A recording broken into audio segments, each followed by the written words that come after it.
All right. Let's go. Andalusia Marine, located in Andalusia, Alabama, your express, all-wheel stick steering, Polarcraft, Starcraft, Veranda pontoon dealer. One call heating, air, and refrigeration, Mr. Stephen Dubb, air conditioning guy you can trust. RMC Mechanical Contractors, located in Chelsea, Alabama. Give us a call for all your industrial contracting needs. Styler Arms, located in Bessemer, Alabama. You can also pick these rifles up at Simmons Sporting Goods. That is a Steyr Scout in that picture. I've been hunting with a pro hunter for about 30 years, guy. One of the finest rifles made. Pick one up today, and you'll see what I'm talking about. Alpha Plumbing, Mr. D. Robinson. He's been with us since day one. Call him for any of your plumbing needs, a plumbing guy you can trust. CT Ward Power Sports, Camden, Alabama on Highway 28. Your Excel center console, side console, Godfrey pontoon, Hustler lawnmower, and Mercury and Yamaha service dealer. Power brakes. If you want to get your total boat control under control, get you a set of these. Give old Chad Clifton a call. www.mypowerbrakes.com. All right. Hey. Good to be back. We got John and Jessica with us. Hope everybody's doing good this evening. Doing good. How are you? Oh, yeah. I'm doing great, buddy. I'm enjoying this weather. I think we're going to have some crappy weather this weekend, but it is what it is. So. Yeah, we're going to have crappy weather, but not crappy fishing weather. That's exactly right. You know, it is crazy, so I'm not going to complain about it. So let's see who's all on here, man. James Trott, he's right off the gate. I guess he's got his new rod by now. I don't know if he got up with Tim yet to get it. I was a failure in communicating. Right. I talked to Amos about 30, 40 minutes ago. He's like, what about that rod we gave away last week? I said, we got it under control. I said, I've been meaning to call you and tell you he could get a local, a local pro staff member.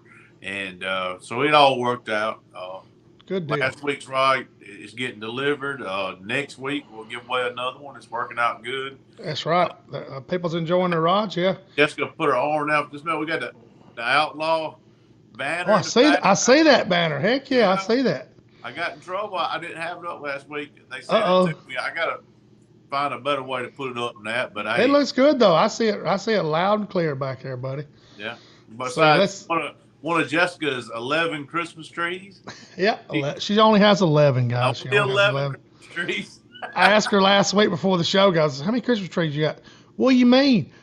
All of them? John Hart started to say 9, and she got 11. Too bad the front door. Hey, we'll do a walkthrough next week if y'all want to. She loves Christmas decorating because I said, John, you got to put all that up. He goes, oh no, she's doing it. She's doing it all. So hey. Let's see who's all tuned in. Scott Seals, he said he just got out of the woods. Appreciate you tuning in. Scott Dees, he's on vacation or something. I seen where he's wearing CrappieKast gear up in Pennsylvania. Yeah, that was pretty cool. That was awesome. Appreciate that, Scott. Angel Mike Neese, Wade Cole, Jess Pratt, Mr. Bill Lolly Jr., Jamie Hall, hey buddy, he's tuning in on YouTube.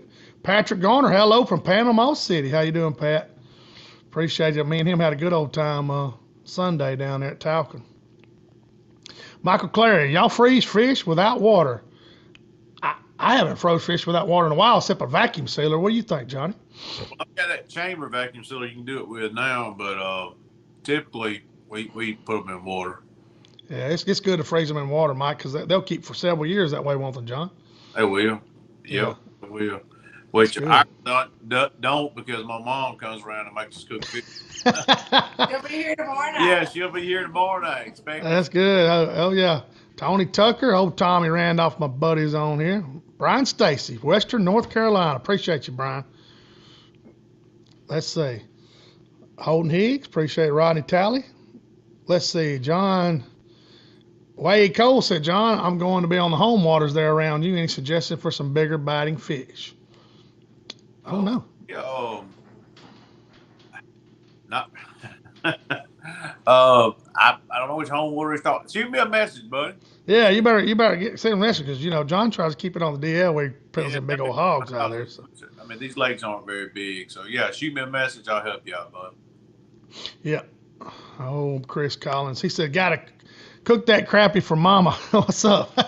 he's a new granddaddy. Congratulations, Chris Collins. I seen that. Yeah, congratulations, Chris. Yeah. I keep up with you on Facebook, buddy. Believe it or not, I actually pay attention. So he was grinning like he had a 4-pound crappie. I seen that. I seen that, man. Congratulations, Chris. That's awesome. That's a good deal, man. Let's see. Let's make sure I ain't missing nobody. Man, we got some people jumped on here. Mr. Rodney Talley. Appreciate him tuning in. Man, I hope everybody. I'm trying to. I went to Lake Talcott and had some fun, man. I got to go with Michael and his son Caden. Man, I'm gonna tell y'all what. I mean, watching an 11-year-old kid light up, man. If somebody would have showed me what we got to experience Saturday when I was 11, I don't know what I'd do. I mean, I'd shoot the jig out there, guys, and no wind. We were blessed, but it rained 5 inches on us now. I ain't gonna lie, we got wet. But I got to watch that jig go, and by the time it was falling perfect, I just handed it to him and coached him through it. He kept 30 fish, man. We had a blast, man. That's fun, man. You know, his daddy texted me and said, man, he's in the garage right now going through all his stuff. He just ate up with it, you know. So that makes me happy, buddy, to watch kids get into it like that. You know, no video games, but he watched that screen with that fish show. So maybe he's looking for more crappie fishing gear, not that bass fishing stuff. Yeah, he's a big bass fisherman. His dad, Michael was really staring at my boat. He was looking at the boat, and let's see, old Shiloh's done. He said he's back. He's got a big old question here. Appreciate old Shiloh. He said, with the incoming rain, if we get muddy water, are you going to start looking for roaming fish up high on the flats, or still going to stay deep looking on the ledges there, John? It's a great question, Shiloh. I think it's going to, Shiloh knows it's going to push them up, and it might separate them. You know, you think about it like this, those bigger schools that I've been dealing with down here, they can't stay together as well when that water gets murkier, and it's probably going to split them up, you know, in my opinion. But definitely, it's going to take a lot more water to make it muddy. Oh, yeah, I think so too, John. The creeks are empty. That aren't from here don't realize what a drought we're in. We're on one of the muddiest ways and areas in our state, and our water still has great visibility.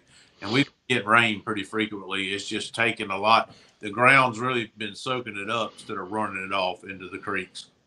Yeah, you're right. Like, people don't realize the Tombigbee is clear. I don't think I've ever said that in my lifetime, like that I can remember. The Tombigbee is clear, and it's December. You know, that's unheard of, man. So, and the good thing about it, we were talking about last night on Getting Outdoors with Big Daddy Lawler last night. You know, the good thing about it is put these fish on the main river and kept them on the main river. So, you know, they're enjoying themselves right now. You know, so, you know, and some of them are going into creeks and stuff. So heck, it's helped fishing a little bit. But I didn't get to listen yesterday, Shane. His Big Daddy got his new. I called him today. Let me tell y'all a story about Big Daddy. He's 72. I think I got that right. And I've been hanging around him about 2 years now. And we went down there. He had a live scope, and he got to where he could run that thing good. And let me tell you guys, he's finding fish on his side scan now, thanks to John. And it's crazy to watch him get excited, you know, telling me, hey, man, I caught 2 fish on old stuff, and then I caught, 10 fish, and he had a 191. His smallest fish was 130. He kept 13, man. That's pretty dang good. And he said, hey, I could see him on these stumps, and he's using that side scan to his advantage, you know. I think it's cool, you know. He's moving on with the technology, and I mean that's what it's about. Yeah, he messaged me. He said, that's right. He said, do you think it would help me if I went from a side imaging 7-inch screen to a 10? I think it was 10.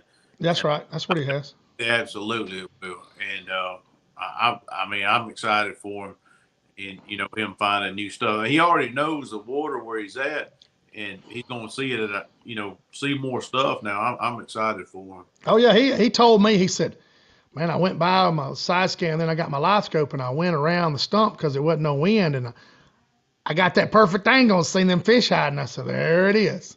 And then he popped to 2 or 3 of them and moved on. And that's what it's all about, guys, is learning on the water all the time. I learned, John and them probably knew it, but when me and Patrick was fishing Sunday, those fish, when they're running away from you in that school, if you can land and cut that lead fish off and get him interested in your bait, he'll turn the whole school. He's a leader. He's a leader, and I'm telling y'all, most of the time he'll bite, but you'll look on your live scope and you'll barely see those faint fish. You can barely see them swimming away from you. But if you can get your bait in front of them and turn that fish, it's crazy. But I picked up on that this weekend, and I've been fooling with it for 4 years now. So I mean, I learn something new all the time too. So let's see. Well, go ahead, John. Some questions coming in, and I'll talk about some school and stuff a little bit later on once we get into the show. Some stuff I'm picking up on, this past 2 weeks that's going on, and but people will have a lot of questions. We'll go into that, but we'll talk about that a little bit later on. Yeah. Patrick Garner, he's asking a good question. What water temp will the crappie start moving out of the deeper water of the flats for spawn? Of course, I guess he's in Florida, so that's February, early March. What do you think, John? No. I mean, Florida, they'll start doing it in February. So right now, we've had a mild winter so far, so our water has just been creeping down in temperature. Once it starts creeping back up and you see it going, heck, being honest, right now is when you start seeing them move back out. Like our water temp has not gotten that cold yet. No, it's not. It's 62 degrees in Florida. So yeah. So what I'm saying, here in Alabama, when you start seeing that 57, 58, 59, that's when they're starting to move in to some of those places where they're going to get those, get ready to move into where they're going to spawn. Well, this year we haven't had, we're just now getting the cold weather to cool the water down to get it where it's, hey, we're going to set a good winter pattern in. And it's just been a weird year with the drought, and it's mild to start off, and now we're just finally getting us some cold weather. You know what I mean? Yeah, it's kind of creeping the water down. I mean, it gets 56, 57, then it jumps back up, Pat. But like John's saying, that 58, 59, those fish are got it on their mind, but only in February in Florida. So it's not going to happen right now because those eggs still got to develop on them and stuff. That's why they're feeding. But let's see. Byron we was talking about some rain. He said they got 4.5 inches down there on Seminole. The water he said it's stained, but the water still looks lower. I seen where he caught some good ones, Byron did, for sure. They got a ton of rain down there, guys. I actually have my belch pump on most of the day when I fish Friday on Talcon. So somebody's looking for a 4-stroke motor. Maybe somebody answer him. Or Mark Boland, he said, fixing to upgrade my old 12-inch Humminbird to a new one. What do you guys think is the best 12-inch unit, mostly for side scan and mapping? I know what John's going to say, but he's going to upgrade his old 12-inch Humminbird. He said he's got an older one. So, I mean, I like a Helix 12.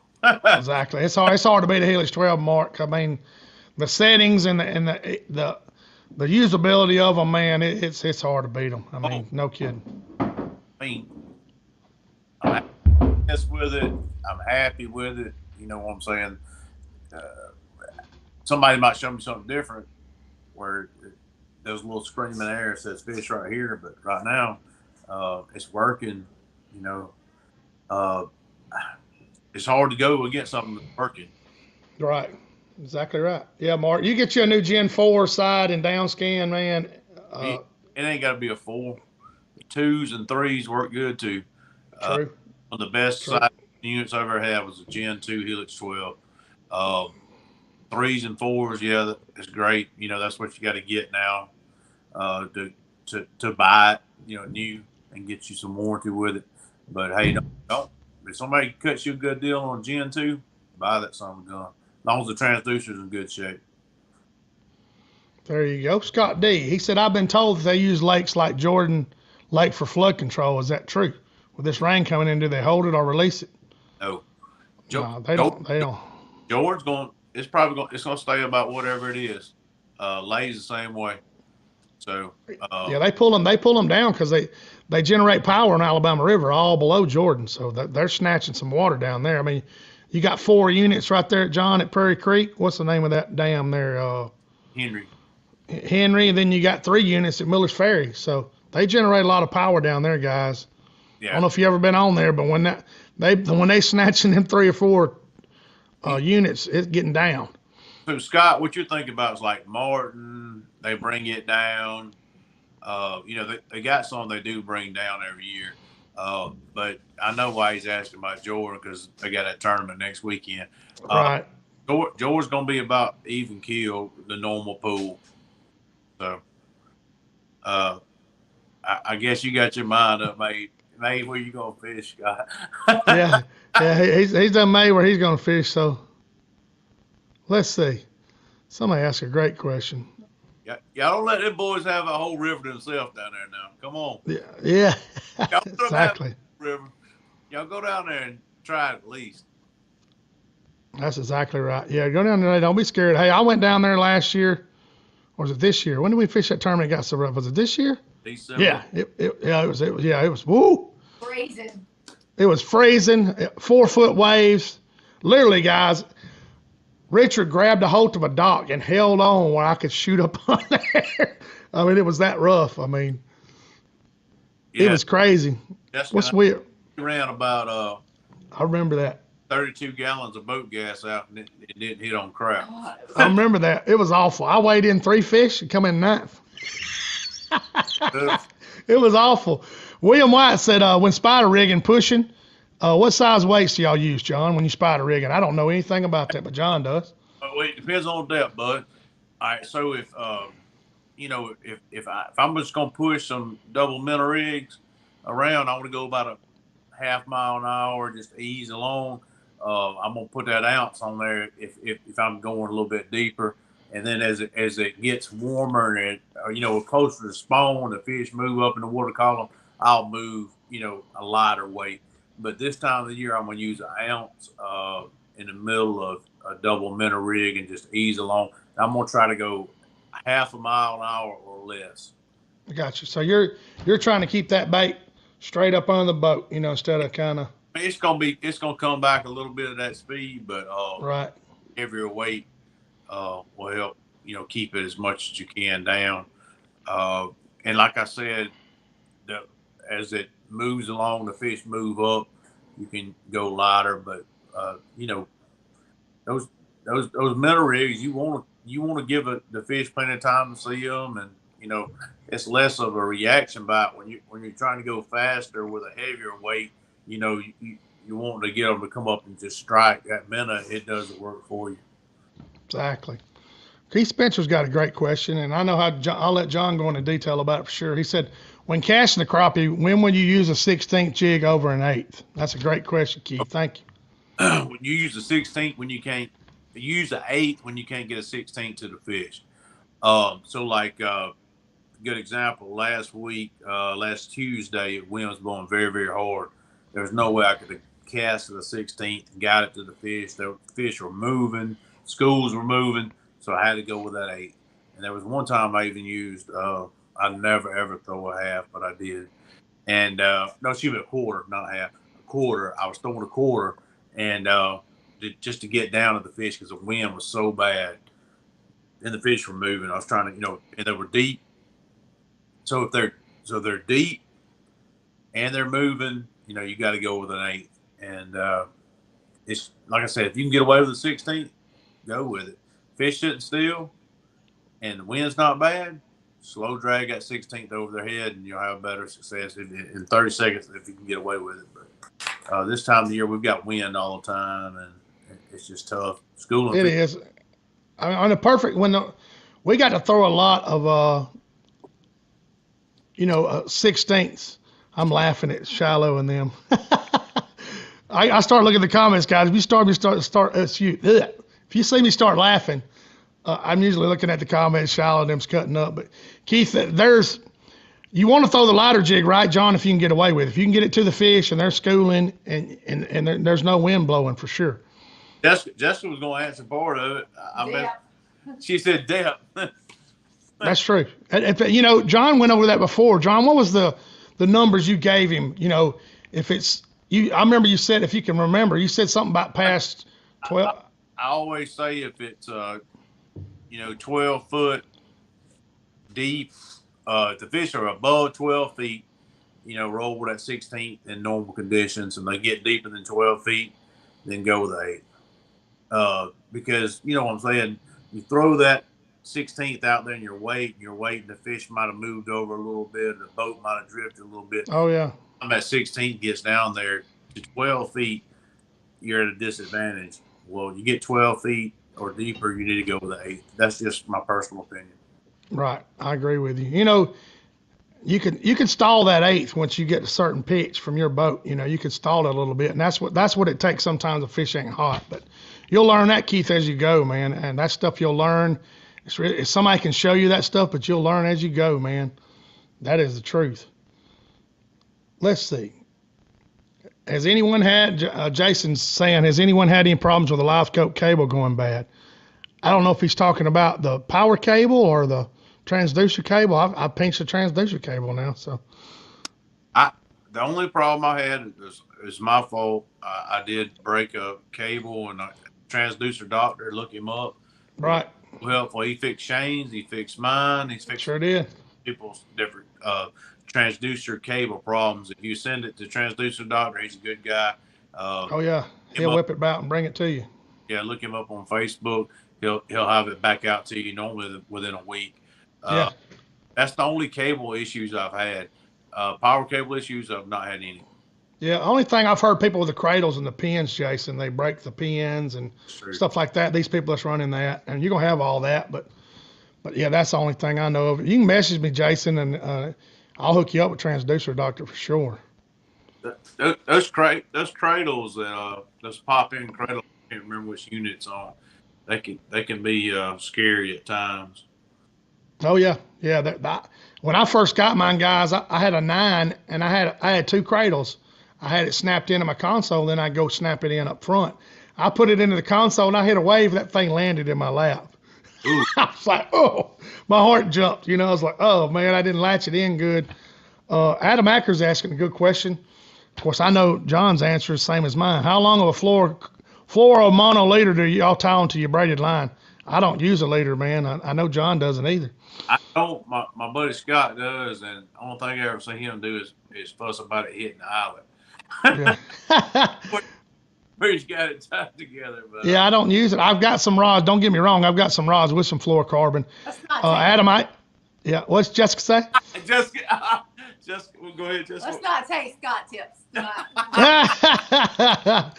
Adam, I've got 2 rods down there rigged up with 4-pound canine fluorocarbon. Since we were casting open fish in Lake Talcon, and they were moving, I went to some 4. And you have to retie to those big fish swallow it, but it is some clear fluorocarbon. But most of the time I'm running where I fish, Adam. I'm not running a leader at all. So. Hey, Browder, my buddy Waylon's got a question there. Where's he at? He's Waylon Browder. Where the heck is the Waylon Browder? There we go. I'll get to some other questions above it, guy. Oh, Waylon. Oh, Jessica. Shane. I'm ahead. Sorry. Here we go, Shane. Look. I missed. I don't see all the questions. I don't have all the platforms. I'm sorry. It's all right. Hey, we got plenty. Hey, we got an hour to catch up, man. Let's see. In February on the Big 4, Mississippi. Of course, you might as well say the Big 3 now because they're missing Arcabutler. It's no more in play, man. Run. Do you think it's better to go smaller or use a bigger jig when using long poles in February? Oh, all right. So February, Mississippi, they're bringing the water up. Water's gonna be muddy. It's muddy as you're ever gonna deal in your life. So, yeah, I would say use a bigger profile bait because you want to get that fish's attention, as well as use some live bait because of vibration. When you get in its vicinity with that long pole, do some vibration, tap a pole or something to get the fish's attention. The water is going to be very, very muddy because February in Mississippi, those are flow control lakes. They're bringing them up. They're going to be muddy as crap. So, oh yeah, they just had a big recreation day. What do they call it? Structure. What do they call it over there at Grenada? Oh man, something habitat or something. Yeah, man, they put out some good. Yeah, they had 60 people over there, guys, stomping around the mud. The Corps of Engineers bring stake beds. They bring cedar trees. It's an awesome thing they do. Patrick Stone and Carlos Willis and all of them get out there, and they had 60 people show up, and they make stake beds and all. I got man, they fixed those little ditches. They were putting stake beds along the edge of them. Man, it looked good. I was like, dang, I wish I had some marks on that. But yeah, I've heard of, years ago I talked to this older gentleman in the gym, and he said, John, back in the day, of course a lot of people didn't fish it like they do now. He told me that they went out there before daylight to get a spot, and they hit one of them stake beds with their boat. He said the water started boiling. He said, I'll never forget that. He said it was just, he said it just a flush of like quail, but it was so much racket from the crappie. He showed me pictures. That place has been like that forever. Huh. Let's see. Corey's asking about ice fishing questions.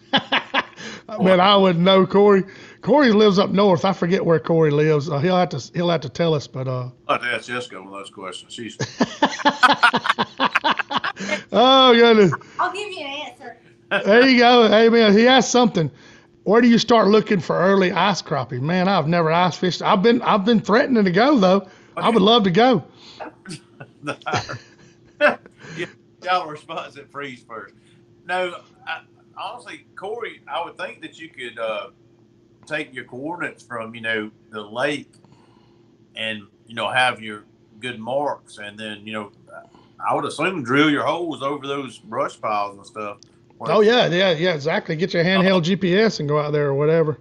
I mean, that's how I would try it. I mean, we'd never have that opportunity in Alabama. No, buddy, we don't. I fished in 17-degree water and it knocked ice. But I will tell you this: you can put Rain-X on your eyes or your rod. It keeps ice out of them. I learned that trick back at 17 degrees. An old man told me that. And I was like, whatever. And I squirted some on there. Hey, that braid gets in that eye. What's that, John? About once every 5 years, we get to try that tip. Yeah, no kidding. Let's see, Andy Doc Crumley. Speaking of weight, what do y'all like for scoping? Lightweight with a shot or heavy lead jig? The lighter the better, bud. Yeah. If you're gonna use a long pole with a weight above it, you can get away with it. Like our friend Shiloh, he'll use a little tiny jig below. Oh yeah. I mean, you can do that. Sometimes, me personally, I'm kind of hard headed with that long pole because I'm not as good with it as I am casting. I'll take that 1/4 ounce weight and put a small plastic or tie something small on the quarter, and I'll use it. But now you've got to really pay attention to your rod tip and your line jump, because it's harder for that fish to suck that heavier weight in. So your lighter bite is harder to detect with a heavier jig. Yeah, I noticed that, when I got into them schooling fish at Miller's Ferry last year, I was throwing a 1/4 ounce jig and a 3-inch bait. And you would literally have to throw in there and reel in them. You'd feel tension. They never would hit it. You just feel some tension when you went to reel. Kind of like a flipping bite, you guys that flip. But John's right. It's never that it takes, like, when they suck that bait in, there's not as much. I guess it takes, like John said, to move that bait in the water. Once you, like, it's hard to explain this, but once you see that fish coming up to the bait, if you'll start pulling back on your pole and you're expecting that bite, you can feel. That's when you can really feel that pressure bite. Like, don't just keep reeling at one point. But when you do it, do the slow reel and start pulling that pole back like that, and you can feel that pressure come away from that pole, and then you can set the hook. Oh yeah. I know. I'm talking about on short pole. Like when you make that cast, and you can see, if you're looking at the screen, obviously, and you can see that fish coming up and chasing it. So your hands are extended at this point, and you're reeling. All right, he's getting close to the bait. You'll just start easing back to you, and you're feeling for any pressure change as you're easing it back to you. As you're reeling, it's a good way to feel for that difference in pressure. Oh yeah, there's a lot of that going on. You're right. That takes a lot of give and take and boat seat time to balance that reel versus pulling that pole back to you and trying to feel for. Because what can happen is you can speed the jig up, mess the fish up, but you can you're not getting but like an arm's length back to you, and a lot of times you'll be all the way back at your nose before it ever happens. But easing back on the pole like that, you can sometimes you can feel that pressure different. Yeah, Shiloh's making a comment. He don't feel 90% of his bites, and that's the truth. He's throwing a 64th below a quarter ounce, a half ounce bait. So, it's crazy. Oh, Corey said he's in Minnesota. No wonder he's putting up with ice. Oh yeah, our dog, our puppy dog has come to visit us at the door. So there you go. Let's see. Chris Collins said, I've noticed recent jig picks on my page. Hatchet heads. It's safe to assume that you prefer jig hairs, or what's your favorite? No, Lemons Tackle makes that hatchet head. They cut water better than me, John. I mean, is that what you realize as far as like, Oh, I don't know that I don't know. I use both of them. Lord, don't put that in my head, please, because then I start thinking that, yeah. To be honest with you, he makes them on that gray ghost, and I just throw them, Chris. I ain't gonna lie, and fish eat them. I mean, I don't think it's because, to be honest with you, with the hatchet heads, most of those I'm throwing 4-pound line, so it's sinking faster than my 8-pound braid anyway. So I don't know. There's a couple of factors right there making it sink, but they do really well. That gray ghost is that's all I caught them on at Talcon. I mean, I caught a few on a pink head and a monkey milk, but that gray ghost, it's ever since John and I went Labor Day, I've been throwing it. It's always tied on my rod. So you got to think the hatchet head probably keeps it directionally, straight. Tracking, right? Yeah, right. That makes sense. It might take some of the twist out of it. That's just me speculating, but oh yeah, I don't know. It looks cool. Yeah, they do look cool. Like I said, I mean, I throw them. I made some 1/8 ounce weedless last night. I took my drill bit and get over there and make some, because I've got some stumps that have some massive root balls, and they are thick, and I've donated a few jigs to them last few trips to Miller's Ferry, so I make me a few weedless ones. Let's see, guys. We're going to get ready, and we got on a good question, guys. What I'm going to do with this giveaway, I have a number generator app on my phone. I'm going to tell you that we had 247 shares back in October of that Alpha Plumbing video. 16.3 thousand views, which is a lot of people. We appreciate y'all. So I'm going to put 247 in this number generator, and what I'm going to do, whatever number pops up, I'm going to count down the shares while John's answering the question. Yeah. And whoever's named that shares on there, it may take me a second, but the only way I can figure to do it fair, that's the person that's winning these 2 rods behind me in a guide trip with me. And we'll have to wait till we get a question where I could be a little bit long. Yeah, because I'm gonna be sitting here scrolling, and I'm not computer savvy. So, but I thought about it. I didn't want to cut up 240 names and put them in a hat, because I'd have carpal tunnel syndrome by the end of that thing. I've already done 180, and John's done a bunch. So that's what we're gonna do. Somebody's gonna win a guide trip with me, and hopefully. You already got the fishing pole, so. Yeah, the fishing poles are right behind me. Got a 14-foot Outlaw. Awesome long rod, a 5-foot casting rod, John and Jessica's sole rod they use. I'm gonna be bringing it, and we're gonna go on an all-day trip, and but we're gonna try to catch them. So I'm gonna do it here in a minute as soon as we hit one of these good questions, which I'm sure we will. If we don't, we'll just have to talk. Davey Hall would have hit. He would have hit the www.fish out. Hey, he's practicing for next week, Jamie. Next week they're giving another way. Hey. I know last week when Jessica said now, this thing went like a slot machine. Yeah. I mean, it was clicking, man. We appreciate y'all, because they take care of the show and take care of John and Jessica, man. So it's a great rod too. So. Best. Amos just asked a question. I'll hit it right quick. Amos, if you're looking for a 32 transducer. There you go. Keep talking. I'm gonna do this right now. Go ahead and call Steve at Lemons Tackle. He's got some 32 transducer stuff in right now. I saw him advertise it, and Steve will hook you up with a good deal. Greg Hammett, at what temperature do you go from flip-flops to shoes? 48 degrees. I was talking about that today. Keep on. I got my number now. I got to just count. All right. So, Greg, this morning, as you know, you live close to me. It was 29 when we got up. So I wore shoes, didn't wear flip-flops.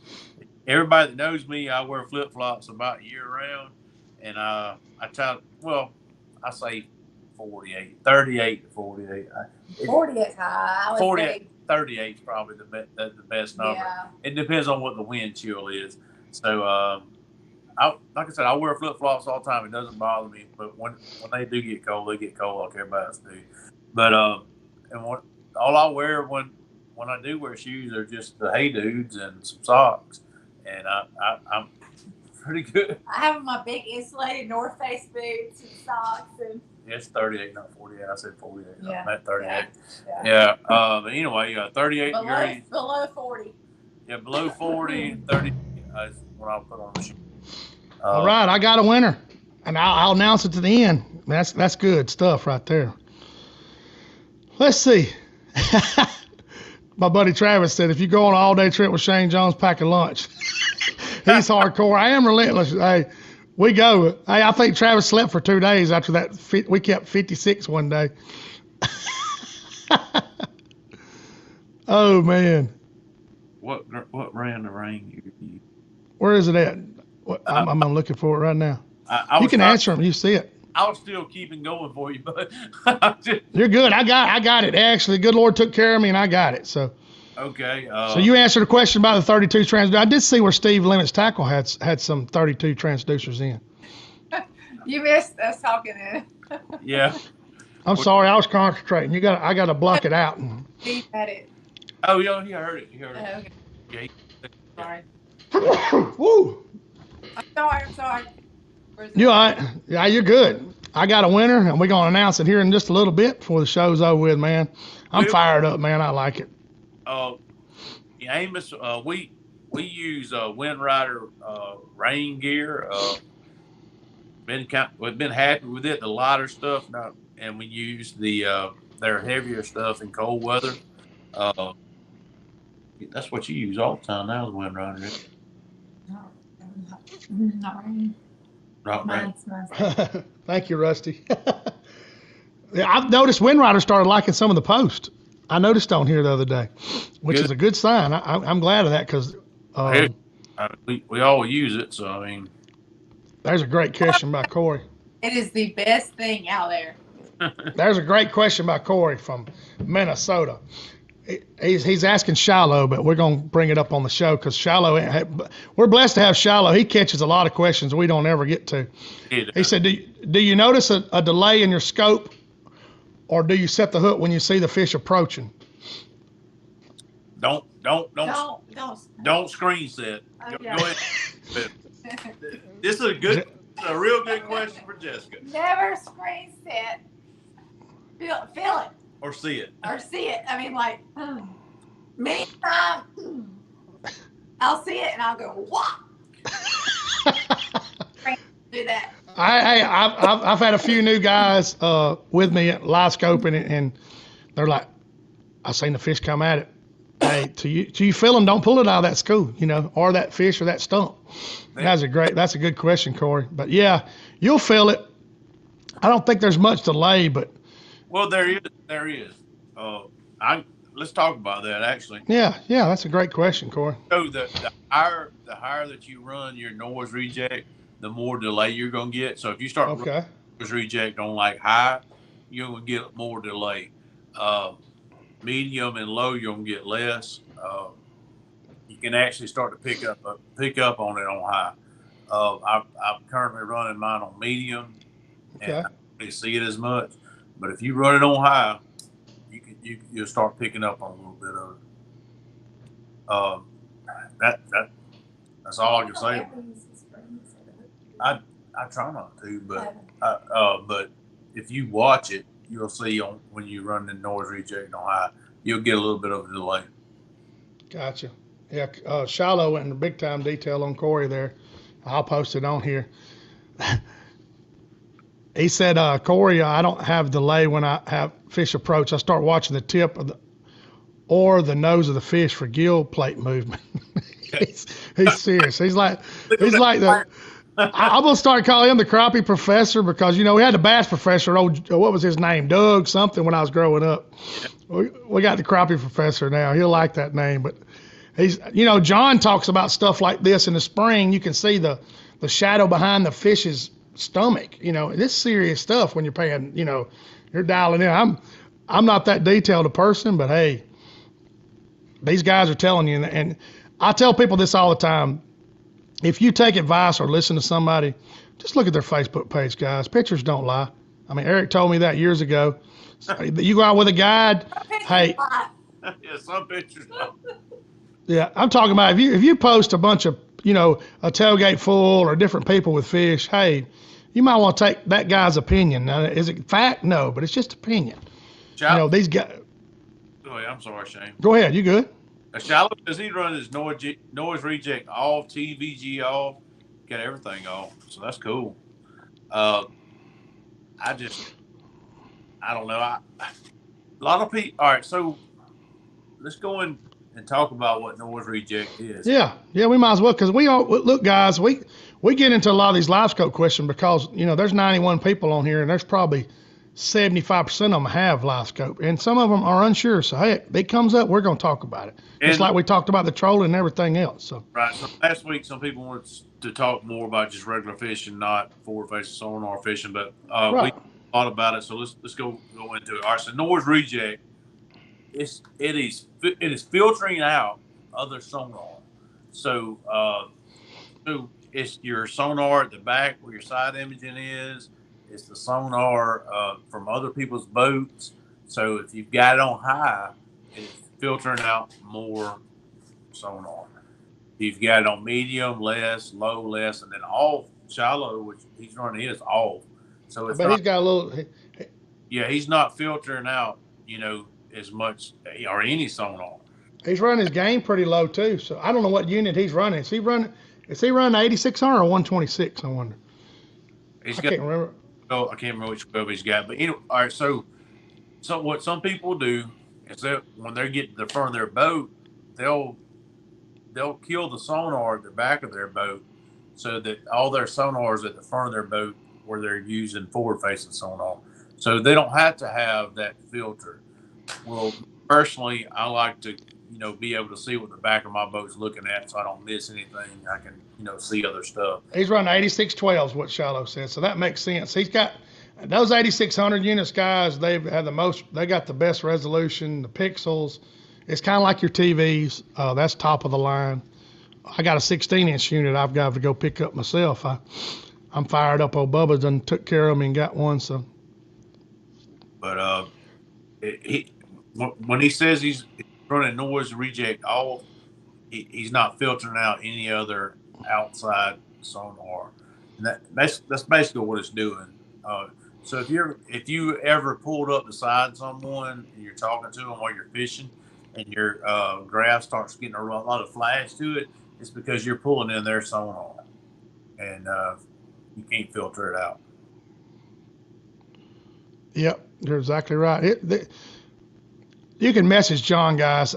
He's helped me out a lot. I bought a brand new 12 and went down to Talcon in January, and that thing started doing. I was about ready to punt it. I'm not, you know.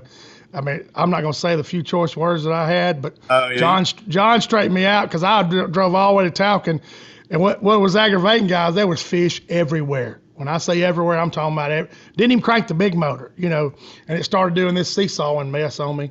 And of course, now I know what it is, but he was about to have a meltdown. Yeah, I was about to get it. So, old Blake McDaniel, I appreciate you tuning in, Blake. I'm trying to pronounce this fella. He watches all the time too. Zondo. I hope I pronounced that right. Rick, he's saying he needs to upgrade his 73 SV and run an LVS 34 on his yak. He's got a kayak, you know, he fishes out of. Yeah, I'd at least try. He put a 10 on there. He'd have a machine, wouldn't he, John? On that kayak. Oh yeah.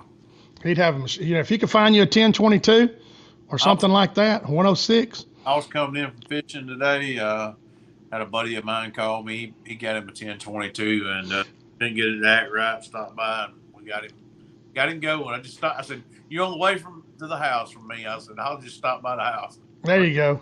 I've worked on them at gas stations. D. Robinson asking, "Hey, I've picked a winner through the number generator, D, and we're gonna give it away here about a little bit before we shut the show off. I've got a name who won, So just hang out. It hasn't been given away yet, D. So earlier we had where's it? I was going to talk about. Lee was asking me about the seesaw motion when I had to turn that. Yeah. What is that called? That what is it called? What is it called? I turned off, and you have to do the pitch angle. AHRS or something like that. Yes, and you can manually adjust. Hey, Jay, Cheryl, Mashburn, McDaniel, send me a private message, and I'll help y'all out. That's it, Shallow. That's right. I had to turn the AHRS off because my bottom was seesawing. I mean, literally like this, and I was like, "That's some naval term. I don't know what it is." And then when you turn it off, it gives you the option to adjust the pitch angle, which make the bottom flat. Like mine's on 26 degrees or something like that. So that solved my dilemma. Sometimes they just get lost, and you got to cut it off. So that when you turn it off like you did, you can manually set the pitch angle. But sometimes you can go in and recalibrate your compass, and it will fix it. And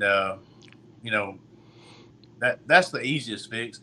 And sometimes you can just restore it back to factory default settings, and then reset your settings. And there's so many things you can do. That's a common problem. And it would drive you absolutely insane.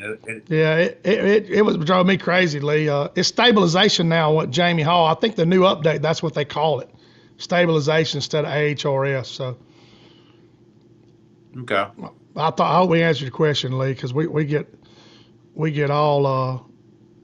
To my little boat, I've got mine manually. I had to manually set it. Oh yeah, I bought a new 12 guys and it done it, man. It's John's real hip on all that stuff, so he really is. So he's hip on it. Yeah, that's right. There's a new update right here. They're just talking about it. Brandon Horn, appreciate you. He said force update back to 26.2. Oh, he's talking about an old. That gets in a whole another subject right there. And I remember we had to force some stuff back several months ago. Oof. Man, that was a bad thing. So bad. People will force update back to like way earlier updates, and like they say they can see the bottom better and think a lot of things are better. But the thing about going back in those updates, if you've got a 34, you can't do it. Right. We could do a whole in-depth series on that stuff, guys. Because hey, we'll drop that subject right now. We'll drop that subject right here because it can get technical and your head will start hurting. So, hey, matter of fact, we might bring Shiloh on board and do that in-depth series and get it. That's what we may do, guys. Because I guess we need to title that. That's a great idea. Is hey, problems you're going to have with your life scope. But like Corey's saying, he's dumbfounded how a $2,500 unit needs updated. But that's just the way it evolves, Well, Corey, the biggest thing they try to fix constantly with it is stitching. There's three different. Some people call it lenses, views.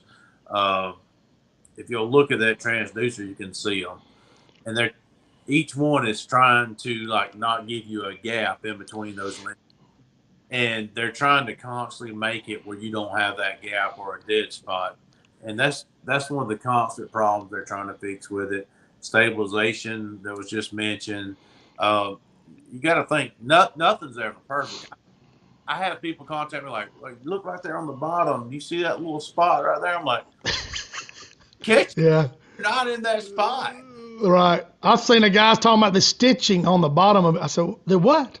And I was like, hey man, this is not a telescope. This is just, it's kind of, I'm going to say it's crude because it is advanced, but he was talking about a little fuzz on the bottom, and I was like, man, that's a little bit too much. So. Well, the thing is, if you're looking at fish, your mind doesn't get focused on, what's wrong with it. Exactly. You can get caught up trying to get it too perfect, John. Right. You're correct. It's never going to be perfect. I mean, I've never seen anybody that didn't have a little bit issue with it. But once you get to, hey, I'm in fish. I'm not over focusing on what's wrong with my graphs. Just stick with focusing on the fish and catching them, and then through time you'll learn how to little tweak here and there. That's right, because different water you have to do a little bit different. I fished Alabama River and Demopolis, and I went to Talc, and I didn't touch nothing. It just, I didn't went to fishing. But I guarantee you, like John was saying, when those fish start, hugging the bottom, it gets. Tim Pentecost said he may have a new boat this weekend. I bet he don't get rid of that old one though. I bet you money on that. Tim, quit threatening that. He's had that trolling boat. I don't know what kind it is, but he's had it forever, and ain't no telling. I don't know that it's a skiff. But there. I can't remember what it is. We're telling how many fish have been brought over the gunnel. Oh yeah, Tim's as good as it comes, man. He's a good dude. Him and Shiloh, for real. I mean, all kidding aside, it's a Triumph. That's what it is. Still a gift to me, Tim. Oh, that's true. Let's just announce this winner, because I'm sitting there itching like a kid at Christmas, because I'm thinking, man, I don't want. Go through the stats and what all everybody went. Okay, guys, Alpha Plumbing, right up there. D. Robertson, he came to me in October, said, hey, I want to donate 2 rods, a long rod and a casting rod, which they're right here, and a guide trip with me, with you. That's what his conversation went. He says, I said, how are we going to do it? He said, look, just post a video and let people share it. And you guys shared that video 247 times. That's shares. And 16.3 thousand views it had. It may be missing some views, but that's how many it showed, because I shared it on a couple of platforms.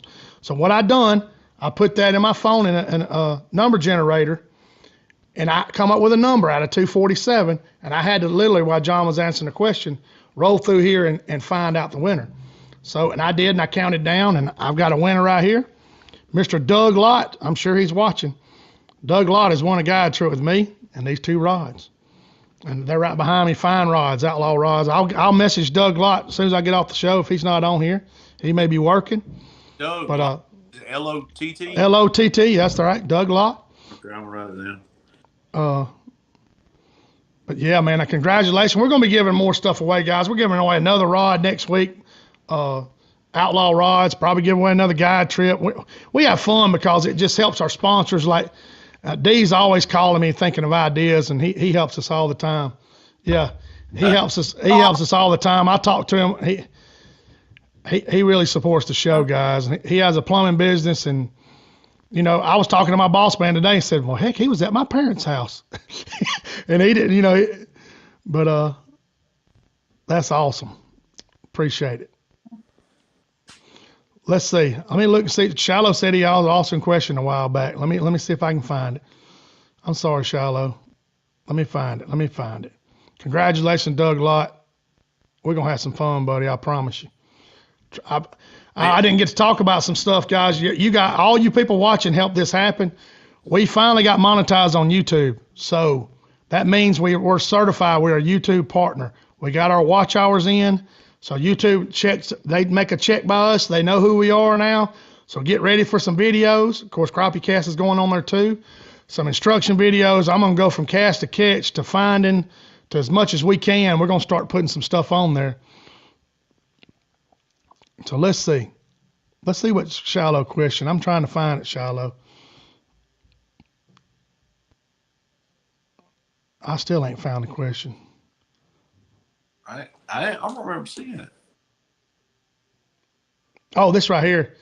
He said it's used for me to turn my transducer off in the back of the boat so there's no pinging that, from the back. He cuts his off when he has all that, his settings in there. Oh, I'm sure. I mean, that helps him having the, the nose reject turned off. Let's see, Scott. I appreciate this question too. He said, aren't your chances of feeling better, talking about the bite better, when tied directly to the jig, not with a heavy weight above it? Of course, for sure. He's talking about feeling the bite. When you got 64th below a half ounce, you're not going to feel a lot of it unless that fish just really thumps it. So you got to be feeling for anything subtle for sure.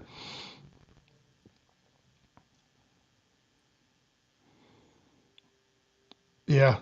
He said he'd do videos of your screen. Yeah, John shared an awesome video a couple weeks ago of the fish above his school and stuff, and we're going to try to do it. And My problem is I just forget to do it. Me too, man. What I'm going to do, guys, I'm going to set a GoPro up right beside me where I'll be able to zoom in and maybe commentate later on when I edit the video and tell you what I'm doing.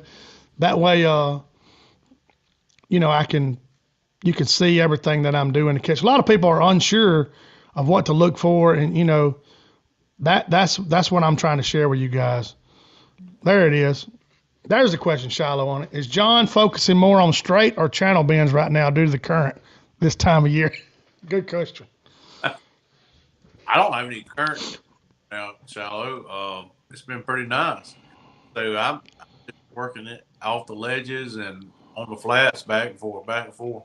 And if I see a consistent pattern, you know, where I'm at, you know, I might just be running up the ledge. Now, if the current starts picking up, you know, I might back off and get where there's less current, you know, out on those flats, or, you know, where they might have pushed up on the inside of a, you know, slack side of a channel. But right now, we've been fortunate that, well, some places it's not fortunate. It hadn't made the fish stack. But here, our fish has just been stacked up on ledges and places like that. And it's just not been a normal year, to say the least. It has been an odd year, guys, because Demopolis is usually flooded this time of year. I get to go back in some creeks and catch a lot of whitefish, and the shallow, and it's crazy, and I haven't got to do that. I'm skipping through these questions and make sure we didn't miss any. I usually try to go back and answer the question, you know, when I get done. Shiloh's answered a few of them for sure. So, but we enjoy all these questions. And when we start putting these videos on YouTube, guys, please talk about them on the show. It suggests what we might need to do. I don't care if it's just tying a loop knot, whatever, guys. If we can help you catch more fish, you know, that's what we'll do. So, for sure. I mean, let's see. I don't think I missed any questions. Let's see. He wants to know, do y'all do any creek fishing in North Texas? I see where a lot of people catch a lot of crappie in those creeks in Texas, and they really do. I don't get to fish a lot of creeks like he's talking about. They're pushing up in the creeks, in some of the creeks here.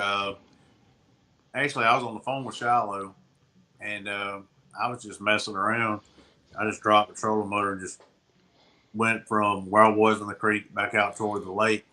And I was like, damn, Shiloh. I was like, fish after fish after fish. I guess they're just moving, you know, pushing up in there a little bit. Right. So what I got what Shiloh's talking about now. All right. So we haven't had any flow out of the creeks because it's just pretty much been dead because of the drought. Yeah, that's right. It's like a pond. A little bit of stuff's pushing out of the creeks.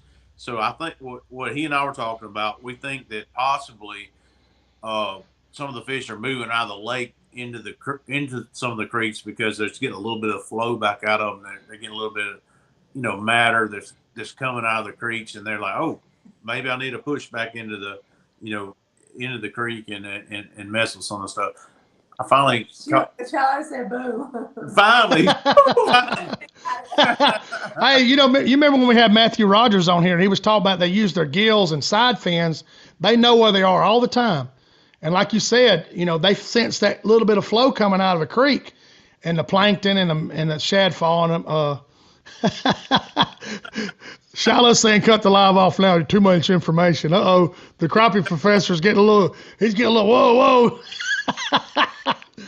Oh, man. Don't worry, Shiloh. He's not going to give away all your stuff, man. Hey, Shiloh went down there and beat everybody's butt and went with a 4-pound line and a casting rod. So don't let him, you know, he's a long rod guy. So don't feel sorry for Shiloh. No.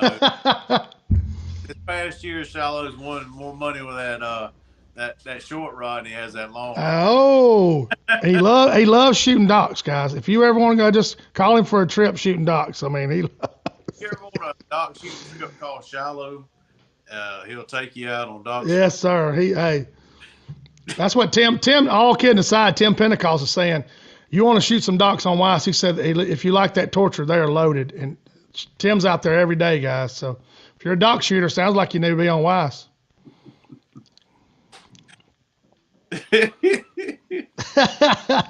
Oh, we like picking on him, guys, man. We have fun on this show. That's what it's about. And we try to answer everybody's questions. Like I said, don't be scared to ask questions, man. As simple as technical as you want to get, and we'll try to answer, give our opinion for sure. Man, they having fun. Spill the beans. Oh, man. That's crazy. Chicory Creek I was speaking of was down in very, very South Alabama. Very, very. Oh, yeah, I forgot. Oh, William went out with Shiloh, and they kept 45. I remember that. Yeah, Jason, I did see you post all them fish under a dock at Weiss Lake. I sure did, buddy. Yeah, we appreciate, man, these people posting this stuff, because if somebody's thinking about going there or whatever, they can go back on these shows and look. So I wonder if anybody gave you information about Weiss or the Alabama River and stuff like that. There's guys that share information. The good thing about it, the crappie community is a sharing community, except when tournament time comes. But, as far as overall, it is a sharing community. It's not a big hush-hush,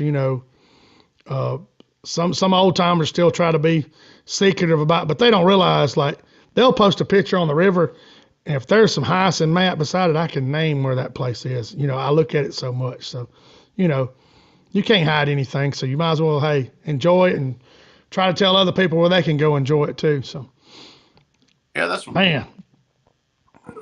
We're not necessarily trying to give away the secrets. We're just trying to help people catch fish. That's exactly right. Hey, man, you send me pictures. I pulled off the side of the road before and looked at pictures people sending me through text messages. Just to, hey, lights me up, makes me feel good. Somebody, like Bill Lawley Jr., he watches the show. He's evolved. Big Daddy's evolved. He's been catching fish his whole life, but now he's using electronics. And, that's what I like to see. Is people like, hey, man, I told John I was riding through Troy, 8 o'clock at night, going through Troy. I'm booking down through there. Somebody's blowing the horn at me. Conk, conk, conk. I was like, I thought something was wrong with the boat. Guy rolled his window down. He said, "We watch y'all on YouTube." He was screaming across there, and I was like, man, that was right in the middle of Troy, Alabama. And I thought that was neat, That fires me up too. It makes you give you the drive to do this stuff, I never actually dread this show, I promise you. Hey, Scott D's got a little pressure on him. He's got to show up, and he's won. No pressure, Scott. Yeah, he did. He went up there to Neely, and he called me. It's my first time on Neely, or text me about it. Need John's number, case. So then he goes up there and wins. No more sandbagging, Scott. No pressure, Scott. You got next year. It won't be no more Division II for Scott. He's got to. Yeah, sorry, Scott. You're going to go roof, roof. You're going on the big dogs. Yeah. You're going up there with the airs and the shallows and get you some of that. So. Yeah, Travis is saying, hey, when I come back to Miller's Ferry, we're going to do some side scan training. He got him a new boat. He had a tree accidentally fall on his other and made it look like a canoe. So he had to get him a new one, and he's set up, man. Travis is, just like Travis, man. He's been with me a few times in Big Daddy. He loves the catfish noodle. Them catfish are thankful at Miller's Ferry that he's starting to crappie fish. I'm just going to put it that way, because he puts a hurting on them. And he's starting to evolve into a crappie fisherman. He's leaving work early instead of staying 12 hours and starting to post some fish. So I appreciate it. Scott's saying, hey, y'all really, man, I appreciate you, Scott. So we're going to get into some videos of Bill Lawley for sure. We're going to get into some side scan videos. John's going to help me. If he'll remember, when he's out there, he does some great on the video, and if he ain't busy snatching on some fish. So for sure. Appreciate y'all tuning in. Go ahead, John. It's been a good week this week to do some video, and I caught some monsters. Well, here the past 2 weeks, it's been really good. Yeah, John, last show we talked about the 16 pounds he caught. Had 7, weighed 1646. Yeah. But it's getting that time of year, guys. Let's enjoy it. Christmas is coming up. Hey, make sure you enjoy time with your family and stuff, and I appreciate y'all. So, appreciate this show, man. John and Jessica, as always, man, all these questions. Y'all hang out after the show, and appreciate all y'all tuning in and asking questions. Shiloh and Tim and Aaron Knight. He said, John, I need those 16 pounds next week. Oh, man, I appreciate Aaron, too. There's a lot of hammers on here, guys. If you keep up with Alabama Crappie Trail, they're all on here. So, if they say something, you might want to pay attention to it for sure. So Aaron knows the areas. Oh yeah, Lord, yeah. I ain't listening to him either. He'll go in there and sack them too. Appreciate y'all tuning in. Congratulations, Doug Lott. We're giving away another rod next week, another 5-foot outlaw. So y'all tune in. Appreciate y'all. We'll see you next Thursday, guys. Appreciate y'all on YouTube too. Thank y'all.